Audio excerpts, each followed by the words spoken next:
Good morning all of you. This is Amit Sudhar, Faculty of Physics in Synthesis Institute, Bikaner. These are my qualifications. आज हम discuss करेंगे synthesis की online application के बारे में जिसका नाम है सिंडिजी। इस एप्लीकेशन को आप गूगल प्ले स्टोर से डाउनलोड कर सकते हैं बच्चों, ठीक है। और इस एप्लीकेशंस में सिंडिजी में आपको कुछ कोर्सेज फ्री मिलेंगे और कुछ कोर्सेज पेड मिलेंगे, ओके बच्चों। और जो सारे के सारे कोर्सेज हैं वो आपके लिए बहुत ज़्यादा बेनिफिशियल हैं। जो कोर्सेज का क्राइटेरिया है वो हमने 2 टाइप से डिवाइड किया है बच्चों। फर्स्ट है आपके मेडिकल कोर्सेज एंड सेकंड है इंजीनियरिंग कोर्सेज।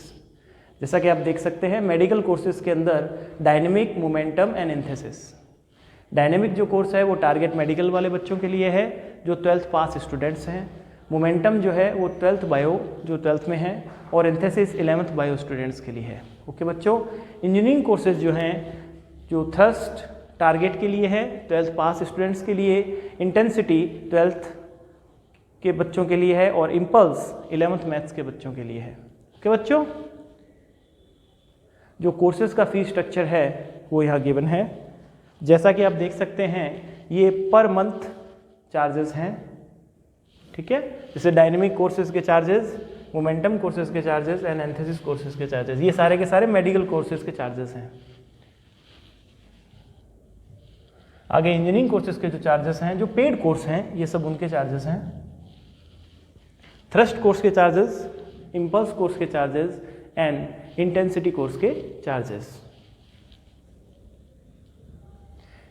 इसके अलावा कुछ भी इंफॉर्मेशन आपको चाहिए तो आप हमें कांटेक्ट कर सकते हैं, हमारी वेबसाइट को विजिट कर सकते हैं www.synthesis.ac.in, ठीक है बच्चों। और यूट्यूब पे भी आप विजिट कर सकते हैं, और हमें फेसबुक पे लाइक कीजिए, शेयर कीजिए। और बच्चों ये कुछ माइलस्टोन्स हैं जो सिंथेसिस के स्टूडेंट्स ने अचीव किए हैं, और ये हमारा हेड ऑफिस का एड्रेस है, और ये DLP सेंटर्स और उनकी इन्फॉर्मेशन है, ओके बच्चों। Good morning students, this is Amit Suthar, faculty of physics in synthesis institute Bikaner. Once again मैं आपके सामने प्रस्तुत हुआ हूँ DPP सेक्शन जो अपन सॉल्व करते हैं नीट मोस्ट एक्सपेक्टेड क्वेश्चन के लेक्चर 2 में, ठीक है। टॉपिक का अपना नेम है Newton's law of motion, okay बच्चों। देखिए DPP नंबर 5 के क्वेश्चन के ऊपर अपन ध्यान दें तो ये क्वेश्चन अपने से क्या कह रहा है कि स्पीड ऑफ 4 न्यूटन हॉकी पक, ओके बच्चों। हॉकी की जो आइस हॉकी जो अपन खेलते हैं तो आइस हॉकी के अंदर बेसिकली क्या है, जैसे आप नॉर्मल हॉकी जब खेलोगे तो उसके अंदर तो क्या है, बॉल होती है। आइस हॉकी के अंदर जो बॉल के रेस्पेक्टिवली जिस चीज को अपन गोल पोस्ट के अंदर डालते हैं उसको अपन क्या बोलते हैं, पक बोलते हैं, ठीक है ना बच्चों। क्या बोलते हैं, पक बोलते हैं। स्लाइडिंग अक्रॉस ए लेवलाइज्ड सरफेस। अब बात सीधी सी है, यदि मोशन हो रहा है, यदि मोशन हो रहा है तो क्या होगा, काइनेटिक फ्रिक्शन रोल में आएगा। बात समझ में आ रही है, काइनेटिक फ्रिक्शन रोल में आएगा। यदि मोशन नहीं हो रहा होगा तो स्टैटिक फ्रिक्शन रोल में आएगा, ठीक है। अब ये खुद कह रहा है कि मोशन हो रहा है इसके अंदर पहले से, और जो काइनेटिक फ्रिक्शन के कारण जो एक्सेलरेशन है, जो डी एक्सेलरेशन मतलब एक्सेलरेशन नेगेटिव डायरेक्शन के अंदर जो है, जो अपने को मिल रहा है वो है इस डायरेक्शन के अंदर 0.61 मीटर पर सेकेंड स्क्वायर, ठीक है बच्चों।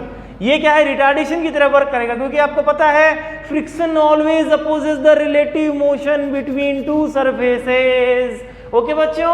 अब देखिए पूछना अपने से ये चाह रहा है कि म्यू की वैल्यू जो गिवन है अपने को, वो W गिवन है इसका 4 न्यूटन। बात समझ में आ रही है। W का यहाँ पे ज्यादा कोई रोल नहीं बनेगा, क्योंकि ध्यान से देखना नीचे की तरफ mg कितना 4 न्यूटन, ऊपर की तरफ नॉर्मल, ठीक है बच्चों।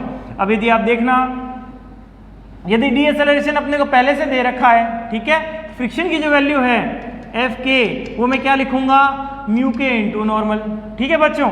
अब ये जो फ्रिक्शन है, जो रिटार्डिंग जो एक्सेलरेशन प्रोड्यूस कर रहा है वो क्या होगा बच्चों, म्यू के नॉर्मल अपॉन में m।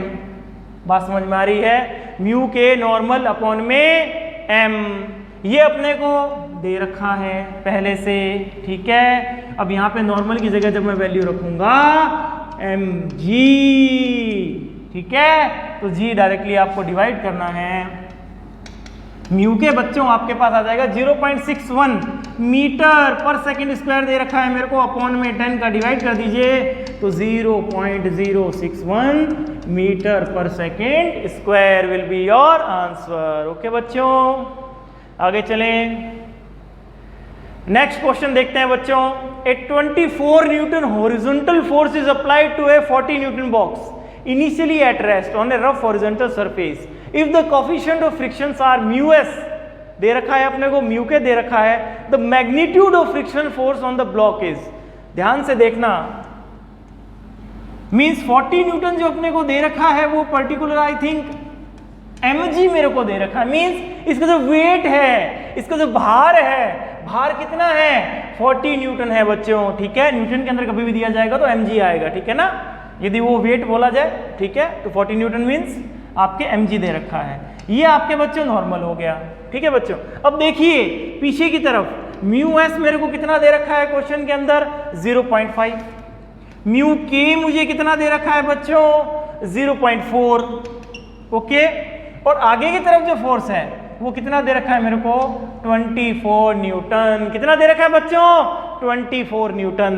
तो मेरा सबसे पहला वर्क यही होगा, एफ एस मैक्सिमम निकालूंगा मैं, मींस लिमिटिंग फ्रिक्शन कितना हो सकता है। देखिए नॉर्मल किसके बराबर है 40, तो म्यू एस इंटू में 40 तो कितना हो सकता है 20 न्यूटन के बराबर, ओके बच्चों।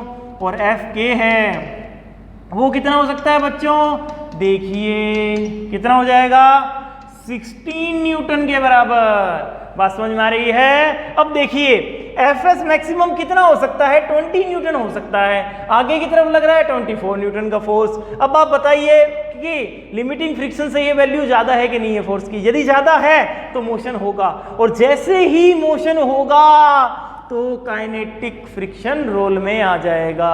बात समझ में आ रही है। मैंने आपको थोड़ा सा फादर और बच्चे के रिलेशन के हिसाब से थोड़ा एक्सप्लेन करने की ट्राई की थी कि जब तक एफ एस मैक्सिमम रोक सकता है तब तक वो रोकने की ट्राई करेगा, और एफ एस मैक्सिमम की जो वैल्यू है वो हम क्या लेते हैं लिमिटिंग फ्रिक्शन के तौर पे, सीमांत घर्षण के तौर पे लेते हैं कि इतना बल तो कम से कम चाहिए मेरे को उसकी गति को शुरुआत करने के लिए। ऐसा क्यों बोला जाता है, क्योंकि 20 न्यूटन के बाद में आपने 20.00001 न्यूटन भी लगा दिया तो गति चालू हो जाएगी, गति स्टार्ट हो जाएगी, there will be a motion, okay. और जैसे ही मोशन स्टार्ट हुआ तो एफ के की वैल्यू जब भी दी जाए तो डायरेक्टली एफ के लगा दो। तो यहाँ पे पूछा क्या है, फ्रिक्शन की वैल्यू कितनी होगी बच्चों, ध्यान से देखिए 16 न्यूटन होगी। क्यों, मोशन होगा, क्योंकि अप्लाइड फोर्स लिमिटिंग फ्रिक्शन से ज्यादा है, तो मोशन होते ही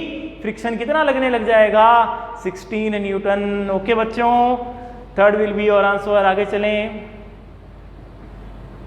अब ये देखिए, a boy pulls a wooden box along a rough horizontal surface, okay. ये मेरे को दे रखा है P, ठीक है बच्चों, ये आ गया मेरे पास थीटा, और इसके पीछे की तरफ मुझे दे रखा है F, ये फ्रिक्शन इधर, ये नॉर्मल इधर, और ये mg, ओके बच्चों। अब इस डायग्राम को यदि मैं रीड्रॉ करना चाहूं तो क्या मैं इसको इस तरीके से रीड्रॉ कर सकता हूं, प्लीज थिंक कीजिए, n p sin थीटा, ठीक है बच्चों, और इस तरफ क्या आ जाएगा p cos थीटा, कितना आ जाएगा p cos थीटा। अब ये खुद बोल रहा है एट ए कांस्टेंट स्पीड, तो कांस्टेंट स्पीड होने का मतलब ही यही है कि जो f आपके लग रहा है, जो फ्रिक्शन की वैल्यू जो आ रही है वो p cos थीटा के बराबर है। किसके बराबर है बच्चों, p cos थीटा के बराबर है। बात समझ में आ रही है, किसके बराबर है, p cos थीटा के बराबर है। अब देखिए नॉर्मल की वैल्यू देखते हैं कितनी आएगी, नॉर्मल प्लस में p sin theta is equal to mg। ये मैं क्यों कर पा रहा हूं, क्योंकि वर्टिकल के अंदर ये इक्विलिब्रियम में है, वर्टिकल में कोई भी एक्सेलरेशन नहीं है, तो डायरेक्टली फोर्स को इक्वल कर दिया। नॉर्मल कितना आया मेरे पास, mg minus p sin theta. बात समझ में आ रही है, कितना आया mg minus p sin theta. ठीक है बच्चों। अब देखिए नॉर्मल की जो वैल्यू है वो Fg से कम होगी, बात समझ में आ रही है? नॉर्मल की वैल्यू Fg से कम होगी, ये तो यहाँ मेरे को डायरेक्टली दिख रहा है क्योंकि नीचे की तरफ जो Mg लग रहा है उसको मैंने क्या लिया है, Fg। तो Fg की टोटल वैल्यू उसमें से p sin थीटा माइनस में होगा। पहली कंडीशन तो ये फुलफिल हो गई, ठीक है। तो नॉर्मल की वैल्यू Fg से कम कहाँ आ रही है, तीसरे ऑप्शन में आ रही है। तो तीसरा ऑप्शन क्या हो जाएगा, अपना आंसर हो जाएगा बच्चों। अब आगे देखिए third option will be your answer. अब P की जो वैल्यू है वो F से ज्यादा कैसे आ पाएगी, क्योंकि ध्यान दीजिए ये मेरे पास नॉर्मल आया है, जो फ्रिक्शन लगेगा वो फ्रिक्शन कोफिशिएंट के साथ में नॉर्मल इंटू होके लगेगा। बात समझ में आ रही है? फ्रिक्शन कोफिशिएंट के साथ में नॉर्मल इंटू होके लगेगा। फ्रिक्शन कोफिशिएंट की वैल्यू हमेशा 1 से कम होती है और mg वैसे ही कम चल रहा है, ठीक है। इसीलिए फ्रिक्शन की देखो mg minus P sine theta, मतलब mg में से कुछ लेस हो गया, ठीक है। mg में से कुछ लेस हो गया और म्यू भी अपन ने इंटू कर दिया जो ऑलरेडी 1 से कम है, ठीक है ना। तो इसीलिए p की वैल्यू f से ज्यादा प्राप्त होगी। आगे देखें, horizontal force of 5 Newton pushes A 0.50 kg book against A vertical wall. Vertical wall बना लीजिए बच्चों। हॉरिजॉन्टल फोर्स कितना दे रखा है, 5 न्यूटन। ओके बच्चों, अब देखिए 0.5 kg ले लेता हूं डायरेक्टली मैं, 0.5 kg। ओके, अब देखिए book is initially at rest if the coefficient of frictions are, mu S जो है वो 0.9 है और म्यू के जो है मेरे पास वो 0.8 है, ठीक है बच्चों। तो यहां से मैं क्या कह सकता हूं कि एफ एस मैक्सिमम की जो वैल्यू है, ध्यान दीजिएगा हमेशा फ्रिक्शन को म्यू इंटू एम जी याद मत रखना, म्यू इंटू नॉर्मल ही याद रखना, क्योंकि नॉर्मल जो है वो कंडीशन पे डिपेंड करेगा। यहां पे देखिए 5 न्यूटन इधर लग रहा है तो नॉर्मल इधर लगेगा। इस पर्टिकुलर केस में नॉर्मल कितना आ जाएगा, 5 आ जाएगा बच्चों। तो देखिए 0.9 इंटू 5 तो 4.5 न्यूटन और एफ के की जो वैल्यू है 0.8 इंटू में 5 इक्वल टू कितना आ जाएगा बच्चों, 4 न्यूटन। बात समझ में आ रही है? अब ध्यान से देखना कि भाई यहाँ पे इस तरफ जो फोर्स लगेगा वो लगेगा mg, तो आई थिंक mg जो है मेरे पास आ जाएगा 0.5 इंटू में 10 इक्वल टू 5 न्यूटन। इनिशियली ये रेस्ट पे है, ये 5 न्यूटन आ जाएगा, ठीक है। अब ध्यान से देखना, क्या ये mg की वैल्यू fs मैक्सिमम से ज्यादा है या नहीं है। देखिए fs maximum means limiting friction कितना दे सकता है स्टैटिक, 4.5 न्यूटन दे सकता है। जब ये 4.5 न्यूटन दे सकता है लेकिन फोर्स नीचे की तरफ जो लग रहा है 5 न्यूटन लग रहा है, तो इसका मतलब क्या हुआ कि गति तो होगी, there will be a motion. अब जैसे ही मोशन की बात कर लें, whenever we are talking about the motion, so आप क्या कीजिएगा, काइनेटिक फ्रिक्शन यदि दिया हो तो काइनेटिक फ्रिक्शन आपको इंट्रोड्यूस करना ही पड़ेगा वहां पे, ठीक है। तो यहाँ पे क्या पूछा है, the magnitude of frictional force, तो कितना आ जाएगा बच्चों, 4 newton will be your answer. Okay बेटा, आगे चलें। अब देखिए the system shown remain at rest, तो सिस्टम अपना रेस्ट पे है। Each block weighs 20 newton, the force of friction on the upper block is, okay. अब देखिए यहां पे ए और बी दे रखा है, ठीक है बच्चों। अब देखिए ध्यान से, ये है आपके 20 न्यूटन मतलब 2 kg ले लेता हूं, ये भी 2 kg का है। यहाँ पे ये जो ब्लॉक है जो हैंगिंग पोजीशन में है वो भी 2 kg का है, ठीक है बच्चों। अब ए मेरे को कितना दे रखा है, 3 मीटर और बी कितना दे रखा है, 4 मीटर। याद कीजिए बच्चों tan थीटा 3/4 कहाँ होता है, जबकि थीटा कितना होता है मेरे पास, याद कीजिए 37 डिग्री। तो यहाँ पे थीटा कितना है बच्चों, 37 डिग्री। अब ये हैंगिंग पोजीशन में है तो जरा सा इसको थोड़ा सा रुकिए, सोचिए ये ब्लॉक नीचे जाएगा, ये ब्लॉक ऊपर जाने की ट्राई करेगा। ठीक है बच्चों, ये वाला जो है मैं इधर लिख देता हूं, ये ब्लॉक नीचे जाने की ट्राई करेगा 20 न्यूटन लगा के, और ये ब्लॉक इधर आने की ट्राई करेगा। तो इस तरफ इसके पास जी साइन थीटा होगा। ओके बच्चों, और इस तरफ यदि बात करोगे आप तो एक और फोर्स आपके पास मिल जाएगा, फ्रिक्शन फोर्स। ठीक है, the force of friction on the upper block. अब ध्यान से देखिए, ये है 20 न्यूटन, ये खुद बोल रहा है कि ये क्या है, रेस्ट पे है। ठीक है, तो यहाँ पे ये टेंशन कितना है, 20 न्यूटन, और ये जी साइन थीटा मैंने ओनली एक्सेलरेशन लिया है। यहाँ पे एक्चुअली में क्या बन जाएगा, 2g साइन थीटा। अब थीटा कितना है मेरे पास, 37। तो मैंने आपको बताया है, एंगल याद ना हो तो घबराने की कोई आवश्यकता नहीं है। बस हो गया। अब देखिए ध्यान से, यदि इस ब्लॉक का मैं एफबीडी बनाता हूं एकदम सिंपल, तो इस तरफ जो फोर्स लग रहा है वो लग रहा है 20 न्यूटन, इस तरफ जो फोर्स लग रहा है वो लग रहा है 20 इंटू में साइन 37, 3/5। ओके बच्चों, और साथ में क्या लग रहा है, फ्रिक्शन। तो देखिए कितना हो जाएगा, 12 न्यूटन। बात समझ में आ रही है, ये 20 है, इस तरफ लग रहा है 12 न्यूटन, तो फ्रिक्शन कितना होगा, 12 प्लस एफ इक्वल टू 20, तो F is equal to 8 newton will be your answer. अब देखिए आगे, एक ब्लॉक खुरदरे लकड़ी के तल पर है। जब समतल को 30 डिग्री पर ऊपर उठा दिया जाए तो ब्लॉक नियत वेग से गति करना प्रारंभ कर देता है। समतल तथा ब्लॉक के मध्य गतिक घर्षण गुणांक होगा।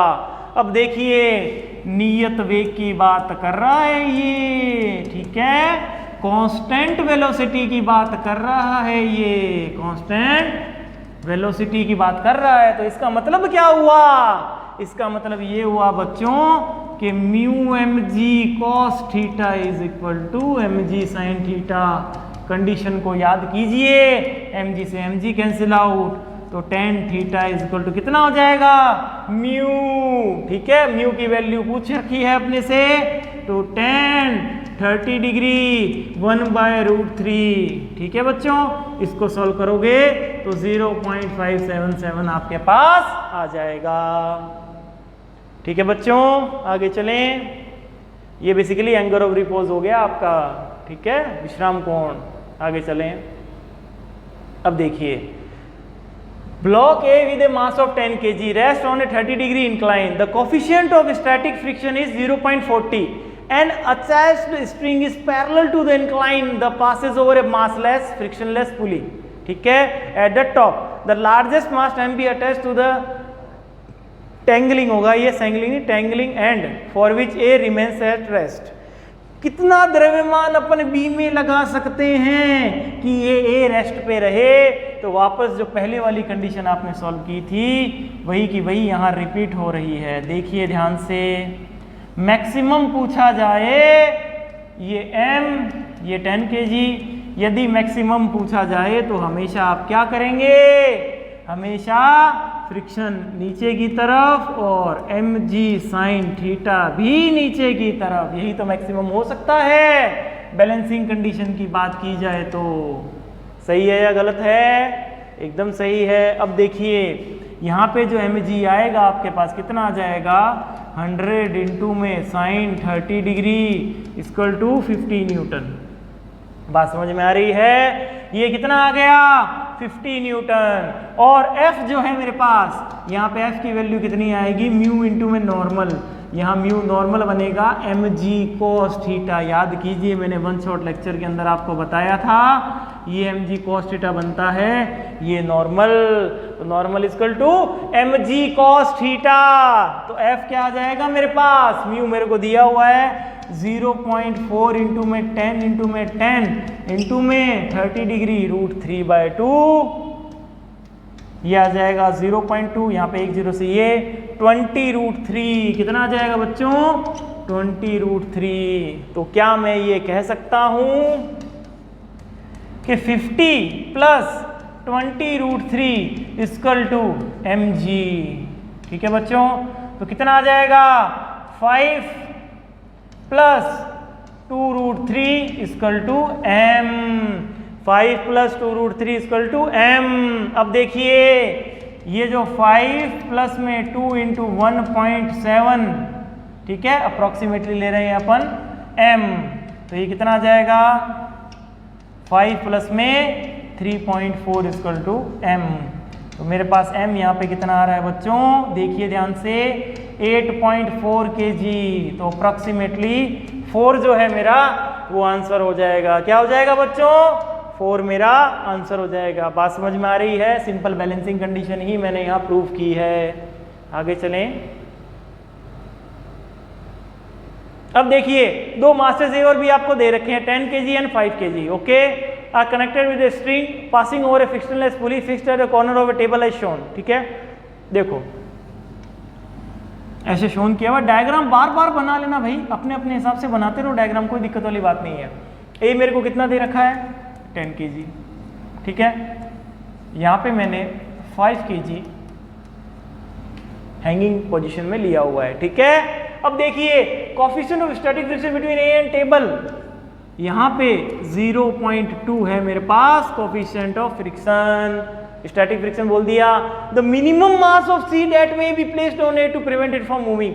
अब देखिए यहाँ पे मूव नहीं करना चाहिए, तो ये जो टेंशन है ये किसके बराबर आ जाएगा 50 न्यूटन के बराबर। यहाँ 50 न्यूटन दे दीजिए, सिंपल सा केस है। मूव नहीं होगा तो यहाँ पे A0 होगा। A0 कब होता है, जब सारे के सारे फोर्स एक दूसरे को बैलेंस कर रहे हो। तो यहाँ पे टेंशन को डायरेक्टली यहाँ पे 50 न्यूटन में लिख सकता हूँ। ठीक है, अब देखिए इसका मास मेरे को निकालना है, कितना मास मैं इसके ऊपर रखूं कि ये मूव ना करे, कितना मास मैं इसके ऊपर रखूं कि ये मूव ना करे। तो मैं डायरेक्टली क्या, देखिए ध्यान से, इस सरफेस के ऊपर दोनों के दोनों ब्लॉक रखे हुए, सिस्टम मान के सॉल्व कीजिए।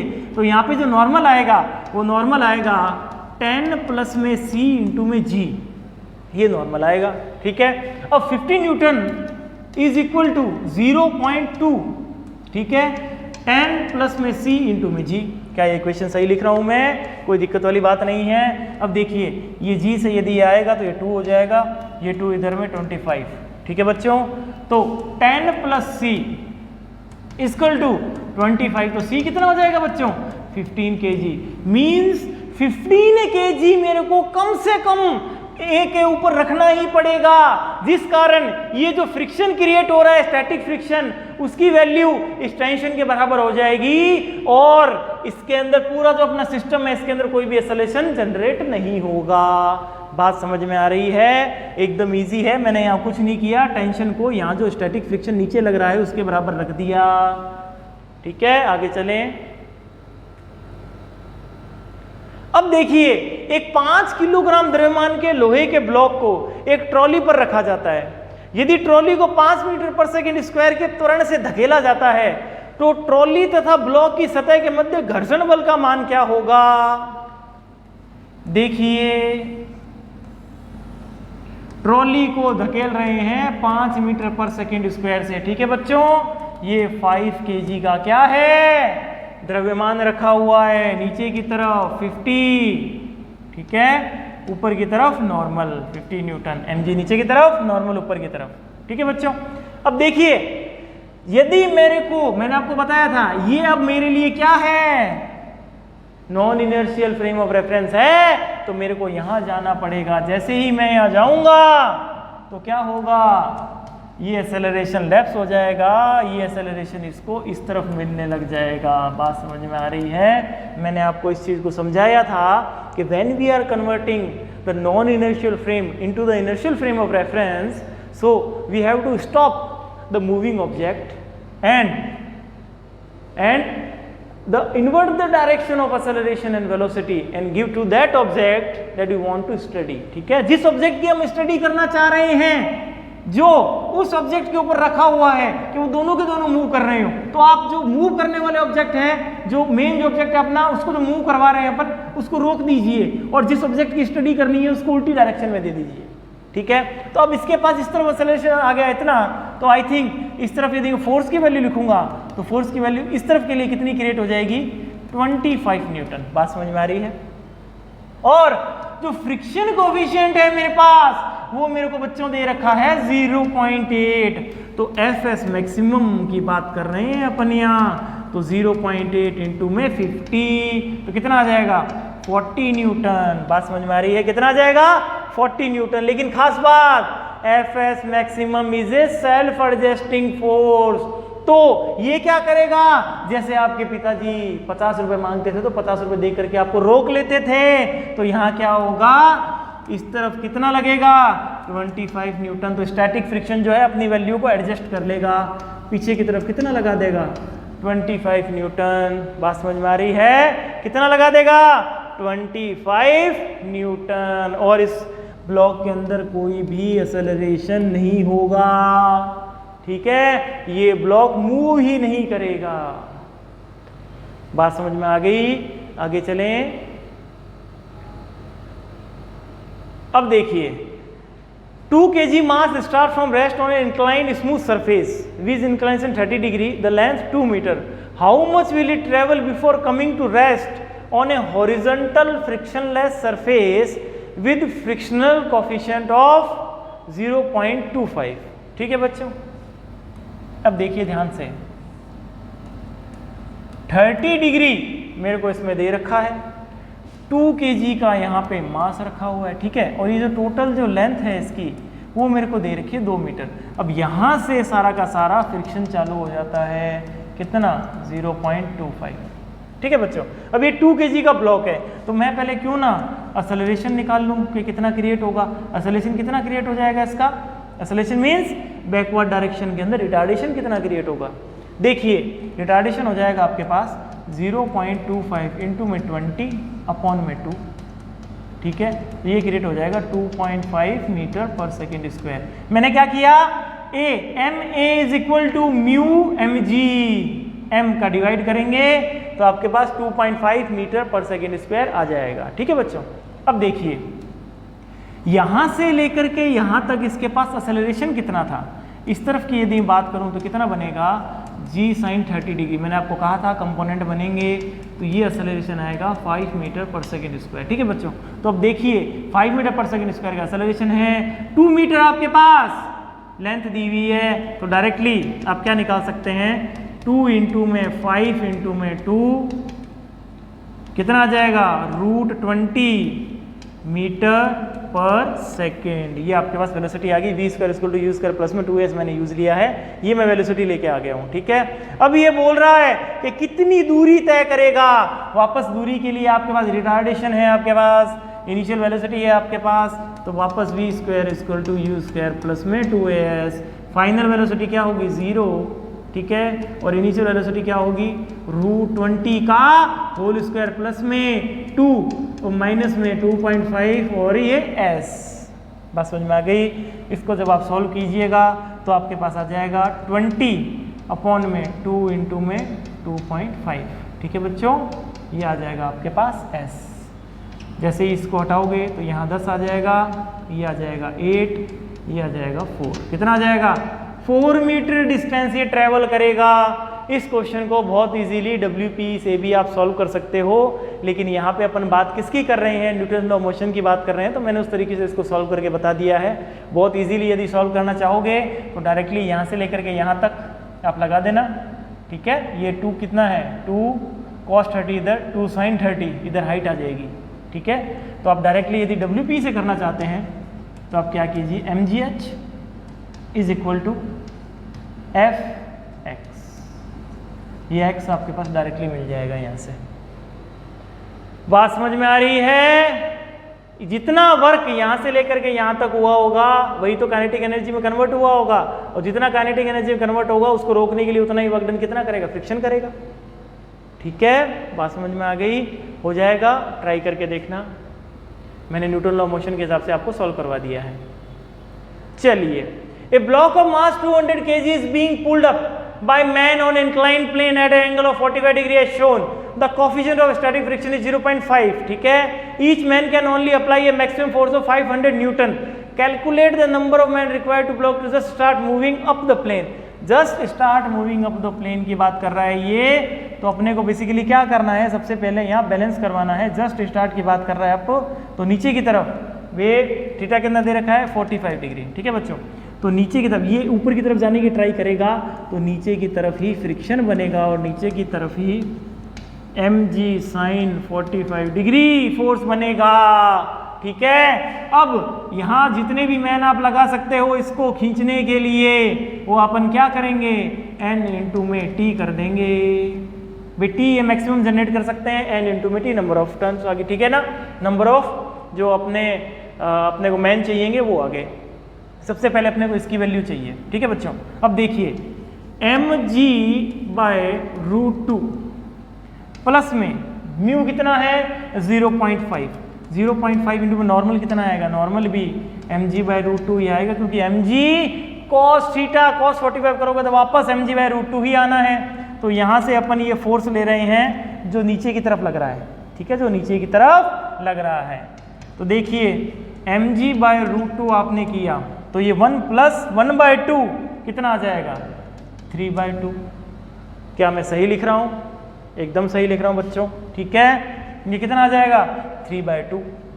अब यहाँ से आप यदि सॉल्व करोगे f की वैल्यू, m मास रख दीजिए 2000 इंटू में 3/2 रूट 2। ठीक है बच्चों, अब देखिए ये आपके 2 रूट 2 आ गया, 2 से ये उड़ जाएगा तो ये आ जाएगा 3000 अपॉन में रूट 2।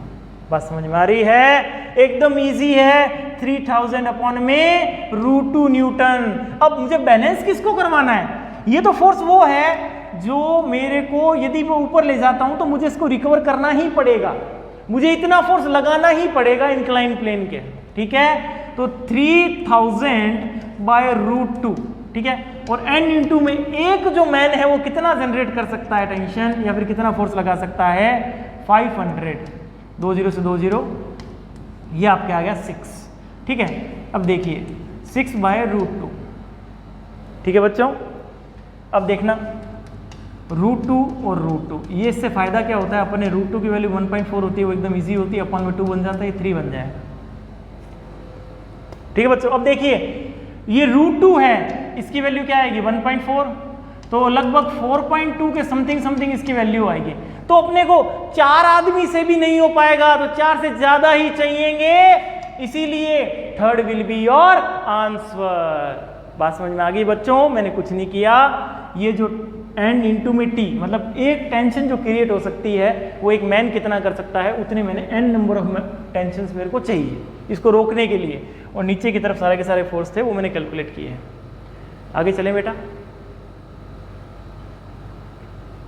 अब देखिए ये वाला question, a body of mass m rest on horizontal surface, the coefficient of friction between the body and the surface is mu. Okay, if the mass is pulled by a force P as shown in figure, the limiting friction between body and the surface will be. Limiting friction की बात कर रहा है, सबसे बड़ी खास बात क्या है, ये किसकी बात कर रहा है, लिमिटिंग फ्रिक्शन की बात कर रहा है बच्चों। ठीक है, तो लिमिटिंग फ्रिक्शन आपको क्या निकालना है, एफ एस की मैक्सिमम वैल्यू जो क्या होगी म्यू इंटू में नॉर्मल, क्या होगी बच्चों म्यू इंटू में नॉर्मल। अब देखिए ये एम इस तरफ P cos 30 डिग्री, इस तरफ P sin 30 डिग्री, जिसको कि मैं डायरेक्टली लिख दूं P/2, ये हो जाएगा P √3/2। ठीक है, अब इस तरफ नॉर्मल लगेगा, नीचे की तरफ mg और इधर अपने फ्रिक्शन लगेगा। ठीक है, तो normal plus P/2 equal to mg, normal mg minus में P/2। ठीक है, अब fs मैक्सिमम जब आपने को निकालना है तो म्यू डायरेक्टली में इनटू क्या कर दीजिए नॉर्मल, नॉर्मल क्या है मेरे पास mg माइनस P/2। ठीक है बच्चों, तो third will be your answer. अब देखिए ये बहुत ही अच्छा क्वेश्चन है, ध्यान से देखना। 40 kg का एक गुटका एक घर्षणहीन सतह पर चित्रानुसार रखा है। इस पिंड के ऊपर 10 किग्रा का एक पिंड रखा गया है। गुटके और पिंड के बीच स्थैतिक घर्षण गुणांक 0.60 तथा गति घर्षण गुणांक 0.4 है। 10 किग्रा के पिंड पर 100 न्यूटन का एक क्षैतिज बल लगाया जाता है। यदि जी इतना हो तो गुटके का परिणामी त्वरण होगा। याद कीजिए मैंने आपको 2 ब्लॉक प्रॉब्लम 1 शॉट के सेकंड पार्ट के अंदर समझाई थी, तो प्लीज वही चीज अपने को यहाँ पे अप्लाई करनी है। देखते हैं कैसे।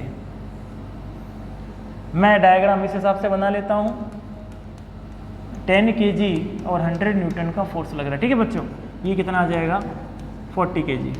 तो यहाँ पे मेरे पास म्यू एस मेरे को कितना दे रखा है बच्चों 0.6 और म्यू के जो है वो कितना दे रखा है 0.4। बात समझ में आ रही है। मैंने आपको क्या बताया था बच्चों, मैंने आपको ये बताया था कि यहाँ पे सबसे पहले अज्यूम करके चलिए स्टेप 1 आपको क्या निकालना है, आपको निकालना है एक्सेलरेशन ऑफ सिस्टम, ठीक है बच्चों। क्या निकालना है एक्सेलरेशन ऑफ सिस्टम। तो मान लीजिए दोनों ब्लॉक एक साथ ही चलेंगे तो 100 अपॉन में 50 कितना आ जाएगा 2 मीटर पर सेकेंड स्क्वायर। बात समझ में आ रही है। सेकेंड स्टेप, अब यहाँ पे मैं क्या करता हूँ, एक बार एफ एस मैक्सिमम की वैल्यू भी देख लेते हैं भाई कितनी आएगी, कितनी आएगी 0.6 इंटू में 100 कितना आ जाएगा 60 न्यूटन और एफ के जो है वो कितना आएगा 0.4 इंटू में 100, 0.4 इंटू में 100 तो 40 न्यूटन मेरे पास एफ के आ जाएगा, ठीक है बच्चों। अब ये सिस्टम का एक्सेलरेशन नीचे वाले ब्लॉक पे अप्लाई कर दीजिए तो एफ जो रिक्वायर्ड है अपने पास कितना हो जाएगा 40, ठीक है बच्चों। अपने क्या है लगभग आएगा आंसर क्योंकि अपन 10 लेके चल रहे हैं लेकिन इसने स्पेसिफिकली 9.8 दे रखा है तो कोई दिक्कत वाली बात नहीं है, लगभग आसपास पहुंच जाएंगे अपन। अब देखना 40, ठीक है बच्चों, इनटू में 2 कितना आ जाएगा 80 न्यूटन। तो मेरे को रिक्वायर्ड कितना है 80 न्यूटन और एफएस मैक्सिमम कितना हो सकता है 60 न्यूटन। तो लिमिटिंग से ज्यादा वैल्यू है। थर्ड के अंदर मैंने यही कहा था कि यदि एफएस मैक्सिमम से ज़्यादा वैल्यू हो एफ रिक्वायर्ड की तो ब्लॉक साथ साथ नहीं चलेंगे, ठीक है बच्चों, ब्लॉक साथ साथ नहीं चलेंगे। अब ब्लॉक के अंदर क्या है, यदि स्टैटिक की वैल्यू दे रखी हो ओनली तो स्टैटिक की वैल्यू लगा करके मूव करवा दो, लेकिन यदि एफ के आपको दिया हुआ है तो एफ के ही आपको लगाना होगा, ठीक है बच्चों। वे पूछ क्या रहा है मेरे से, स्लैब के एक्सेलरेशन पूछ रहा है। तो चौथे ऑप्शन में मैं स्लैब के लिए बनाता हूं तो आगे की तरफ कितना लग जाएगा 40 और ये आपके पास 40 तो कितना आ जाएगा लगभग 1 metre per second square. 1 metre per second square के आसपास की वैल्यू देख लीजिए 0.98 metre per second square will be your answer. बात समझ में आई। सीक्वेंस ध्यान रखना इस चीज़ का, कैसे करेंगे अपन ऐसे क्वेश्चंस को, नीट में इससे बाहर आ ही नहीं सकता, 100% गारंटी है, ठीक है ना। याद रखना इस बात को, यदि नहीं समझ में आ रहा हो तो 1-2 मिनट वीडियो रिवर्स करके वापस देख लीजिएगा। ये फंडा हमेशा ध्यान रखना 2 ब्लॉक प्रॉब्लम में। अब देखिए, the block slide down shown in both the figure, plane A is smooth and plane B is rough. The time taken by block to slide down B is twice the time to slide down A. The coefficient of friction on B is, देखिए ये मैंने एक बना लिया और ये मैंने आपके बना लिया दूसरा, ठीक है। अब 30 डिग्री दोनों के अंदर 30 डिग्री दे रखा है बच्चों। तो बच्चों एक तो है स्मूथ, तो यहाँ पे तो क्या लग जाएगा नीचे की तरफ एक्सेलरेशन जी साइन थीटा।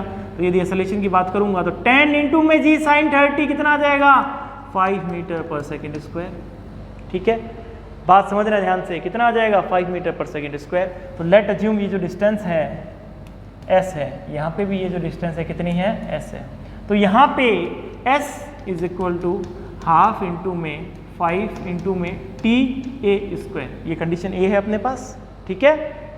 अब देखना इधर ये कह रहा है कि प्लेन b है वो रफ है तो इस तरफ तो क्या आएगा g साइन 30 डिग्री ले लीजिए, ठीक है। तो यहाँ पे तो वापस 5 ही मिलेगा, लेकिन पीछे की तरफ आपके म्यू g, ठीक है ना, म्यू जी कॉस थीटा कितना आएगा म्यू जी कॉस 30 डिग्री। तो यहाँ पे जब आप कैलकुलेट करने जाओगे तो ये आ जाएगा 5√3 म्यू। बात समझ में आ रही है, कितना आ जाएगा 5√3 म्यू। तो यहाँ पे ए नेट जो आपको या फिर ए इफेक्टिव या फिर ए नेट कुल जो एक्सेलरेशन मिलेगा वो मिलेगा 5 माइनस म्यू 5√3, ठीक है बच्चों। अब यहाँ पे भी इसको एस ट्रेवल करना है, हाफ इंटू में 5 नहीं 5 माइनस से पूरा लिखना पड़ेगा अपने बच्चों। देखिए 5 माइनस म्यू 5√3 इंटू में TB²। अब s दोनों के बराबर है, इन दोनों को बराबर पुट कर दीजिए, हाफ से हाफ कैंसिल आउट हो जाएगा। ठीक है बच्चों, अब देखना जो अगेन जो इक्वेशन बनेगी मेरे पास, वो इक्वेशन आई थिंक ऐसी बन जाएगी, देखना ध्यान से, 5 माइनस म्यू 5√3, ठीक है, ये तो आ जाएगा TB² इक्वल टू 5 इंटू में TA²। अब इसने एक इन्फॉर्मेशन और दे रखी है, तो इक्वेशन निकाल ली, क्या time taken by block to slide down B के अंदर स्लाइड डाउन जो टाइम लग रहा है वो ट्वाइस है ए का। ठीक है, तो एक और रिलेशन क्या आ गया, TB जो है, TB अपन जो लेके चल रहे हैं वो क्या है, ट्वाइस है TA का। बात समझ में आ गई बच्चों? तो यहाँ पे TB में क्या रख दूं, 2TA, तो कट जाएगा यहाँ पे। ठीक है ना, अब देखिए 5 माइनस म्यू 5√3, ठीक है, तो यहाँ पे क्या आ जाएगा 4, 2TA² रखूंगा, TA² से TA² कैंसिल आउट, ये आ जाएगा 5, यहाँ तो कोई दिक्कत नहीं है, तो ये आ जाएगा 5/4। तो 5 माइनस म्यू 5√3 इक्वल टू 5/4। ठीक है, अब 5/4 को इधर ले जाइए, इसको उधर ले जाइए, तो 5 माइनस 5/4। ठीक है बच्चों, ध्यान रखना कैलकुलेशन का, 5 माइनस 5/4 म्यू 5√3। ओके बच्चों, आ जाएगा। तो ये देखिए 5 4 जा कितना, 5 4 जा 20, 20 माइनस 5 15, 15/4 ये आ जाएगा। तो यहाँ से मैं उठा करके इधर कर लेता हूँ। ठीक है बच्चों, अब देखना कितना आ जाएगा, 15/4, तो 15/4 इज इक्वल टू म्यू 5√3। कोई दिक्कत नहीं, 5 से काट दीजिए 3। ठीक है बच्चों, अब देखना ध्यान से, म्यू √3 नीचे जाएगा, ऊपर 3 है, एक √3 से एक √3 कैंसिल आउट हो जाएगा, तो √3/4 विल बी योर आंसर। चौथा ऑप्शन आंसर होगा। देखो एक बार मैं ये कर रहा हूं तो आपको हो सकता है ये लगे कि भाई ये बहुत बड़ा क्वेश्चन है, लेकिन प्लीज एक बार आप ट्राई करोगे, इसके बेसिक, इसकी जो क्रक्स, इसकी थीम को आप समझ लोगे तो कोई भी क्वेश्चन आपके लिए टफ नहीं होगा। एक बार अपने माइंड को फ्लो करने दीजिए क्वेश्चन के साथ, अपने आप आंसर निकल के आएंगे। अब ये देखिए, the maximum value of f for which both the block move together. देखिए वापस वही 2 ब्लॉक प्रॉब्लम है। ब्लॉक बहुत अच्छा खतरनाक वाला बना दिया मैंने। चलिए, ये मेरे पास क्या दे रखा है, m1, ये दे रखा है बच्चों मेरे पास m2। ठीक है बच्चों, ये है f। अब देखिए दोनों ब्लॉक एक साथ समान त्वरण से गति करें, इसके लिए f का अधिकतम मान क्या होगा, ये यहाँ पे मेरे को दे रखा है म्यू। तो वापस वही, सबसे पहले स्टेप 1 ए सिस्टम निकाल लीजिए बच्चों। ए सिस्टम कितना आ जाएगा, f/में m1 + m2। आ गया भाई ये सिस्टम। यदि ये सिस्टम ये है तो f रिक्वायर्ड कितना आएगा, f रिक्वायर्ड मेरे पास कितना आ जाएगा बच्चों, f रिक्वायर्ड मेरे पास आ जाएगा m2g। ठीक है ना, m2g ए सिस्टम, f/में m1 + m2। यहाँ कोई दिक्कत नहीं है। अब ये जो f रिक्वायर्ड है, ये f रिक्वायर्ड देगा कौन, ये मेरे को f रिक्वायर्ड देगा कौन, ये मेरे को फ्रिक्शन ही देगा। थोड़ा सा हिंट है इसमें, यदि ये फ्रिक्शन पीछे की तरफ लगेगा तो इसको आगे लेके कौन आ जाएगा, फ्रिक्शन ही लेके जाएगा, क्योंकि कंडीशन मान के चल रहा है कि ये दोनों ब्लॉक एक साथ ही चलेंगे। यदि ये एक साथ चलेंगे तो mu m2g is equal to m2f/में m1 + m2, m2 से m2 उड़ा दो तो f कितना आ जाएगा, म्यू m1 + m2g। ये अपना फाइनल आंसर है बच्चों, third will be your answer. अब वापस वही बहुत इजी क्वेश्चन है, ध्यान से देखिए। According to the diagram the maximum value of f for which both the block move together. वापस वही वाला केस है, इजी है, पहले अपन ने क्वेश्चन कर रखा है सेम टू सेम टाइप में, लेकिन फोर्स नीचे लगा हुआ था। ठीक है, अब ध्यान देना, यदि यहाँ पे फ्रिक्शन म्यू है तो इसको आगे लेके कौन जाएगा, इसको आगे लेके जाएगा फ्रिक्शन। ठीक है, और फ्रिक्शन की वैल्यू क्या होगी, म्यू m2g। बात समझना ध्यान से, एकदम ध्यान से समझते रहना। इसको आगे कौन लेके जाएगा, म्यू m2g। ठीक है, ये फ्रिक्शन इसको आगे लेके जाएगा, तो जो इसका एक्सेलरेशन होगा म्यू m2g/में m1, क्या वही सिस्टम का एक्सेलरेशन नहीं होना चाहिए? ये सेम टू सेम होना चाहिए, तभी दोनों एक साथ मूव करेंगे। तो ए जो ये मेरे पास आया है म्यू, ये म्यू है बच्चों, mu m2g by m1 is equal to f upon में m1 plus m2, m1 plus m2। Okay बच्चों, तो f की वैल्यू क्या आ जाएगी मेरे पास, म्यू m2g। तो ये जो एक्सेलरेशन मैंने लिया है f अपॉन में टोटल का, ध्यान से देखना, म्यू m2g अपॉन में m1 प्लस m2 कितना आ जाएगा, म्यू m2g अपॉन में m1 और ब्रैकेट में m1 प्लस m2। तो second will be your answer बच्चों, second will be your answer. आगे चलें बच्चों। अब देखिए, in the above question if f is greater than mu m1 plus m2 और ब्रैकेट में m2g by m1 then acceleration of m1 is. अब देखिए पीछे बैक चलते हैं, इसी क्वेश्चन की बात ये कर रहा है। इस क्वेश्चन में यदि जो फोर्स अपन ने निकाला है वो इससे ज्यादा हो जाएगा तो क्या होगा, इससे ज्यादा हो जाएगा तो कंडीशन अपने को देखनी पड़ेगी। देखें, इसका डायग्राम वापस बनाते हैं अपन, डायग्राम बना के देखें। ये आई थिंक मेरे पास m1 था, ये मेरे पास m2, ये फोर्स और ये म्यू। ठीक है बच्चों, अब ये कह रहा है कि ये जो फोर्स है, ये जो फोर्स की वैल्यू है ये ज़्यादा है mu m1 plus m2g upon में m1 से। क्या मैंने सही बनाया है डायग्राम? आई थिंक सही बनाया है। नहीं, m1 और m2 जस्ट अपोजिट कर दिए मैंने। चलिए अब कर लेते हैं सही अपन। नीचे वाला m1 है और ऊपर वाला m2। चलिए हो गया भाई।